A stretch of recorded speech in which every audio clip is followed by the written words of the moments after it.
بسم اللہ الرحمن الرحیم۔ نبی کریم صلی اللہ علیہ وسلم کے ارشاد کا مفہوم ہے کہ اللہ تبارک و تعالی کو تین باتیں ناپسند ہیں۔ نمبر ایک، مال ضائع کرنا، نمبر دو، وقت ضائع کرنا، اور نمبر تین، فضول قسم کے سوالات کرنا۔ یہ صحیح بخاری کی روایت کا مفہوم میں نے آپ کے سامنے عرض کیا ہے۔ اللہ جل جلالہ نے انسان کو اس دنیا میں ایک خاص مقصد دے کر بھیجا ہے۔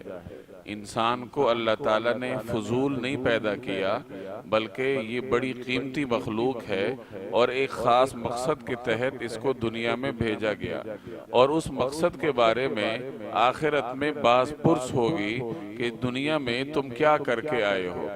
اب یہ جو دنیا کے لمحات ہمارے پاس ہیں زندگی کی شکل میں، یہ در حقیقت اس مقصد کی تیاری کرنے کے لیے ہیں کہ جب تک ہماری سانس چل رہی ہے، ہم زندہ ہیں، اللہ جل جلالہ کو راضی کرنے کی کوشش کریں۔ تو یہ وقت اس اعتبار سے بہت قیمتی ہے، اور دنیا میں زندگی گزارنے کے لیے انسان کو مال کی ضرورت ہوتی ہے۔ اگر مال ہاتھ میں نہ ہو تو دنیا میں زندگی گزارنا مشکل ہو جایا کرتا ہے۔ تو یہ دو انتہائی قیمتی چیزیں ہیں، اللہ کی نعمتیں ہیں۔ پہلے نمبر پر وقت ہے اور دوسرے نمبر پر مال ہے، کیونکہ ان دونوں کے ذریعے انسان دنیا میں اپنے اصلی مقصد کی تیاری کرتا ہے۔ اس روایت میں نبی کریم صلی اللہ علیہ وسلم نے ان دونوں چیزوں کی اہمیت کو بیان فرمایا ہے کہ اللہ جل جلالہ کو تین باتیں ناپسند ہیں۔ پہلے نمبر پر وقت ضائع کرنا، کہ انسان اپنی زندگی کے قیمتی لمحات کو اللہ جل جلالہ کی رضا میں خرچ کرنے کی بجائے ادھر ادھر خرچ کرے تو یہ گویا کہ وہ اپنا وقت ضائع کر رہا ہے، اور وقت جیسی قیمتی چیز کو ضائع کرنا اللہ جل جلالہ کو ناپسند ہے۔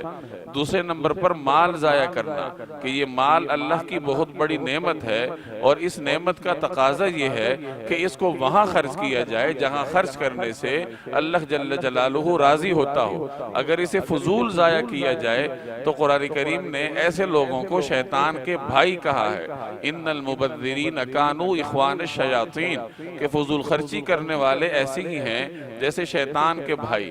تو یہ دو چیزیں ہیں کہ وقت اور مال نہایت قیمتی ہیں، ان کو ضائع کرنے سے پرہیز کرنا چاہیے، بلکہ ان کو بروئے کار لاتے ہوئے اپنے اصلی مقصد کی تیاری کرنی چاہیے۔ تیسرے نمبر پر فرمایا فضول سوالات بھی اللہ کو ناپسند ہیں۔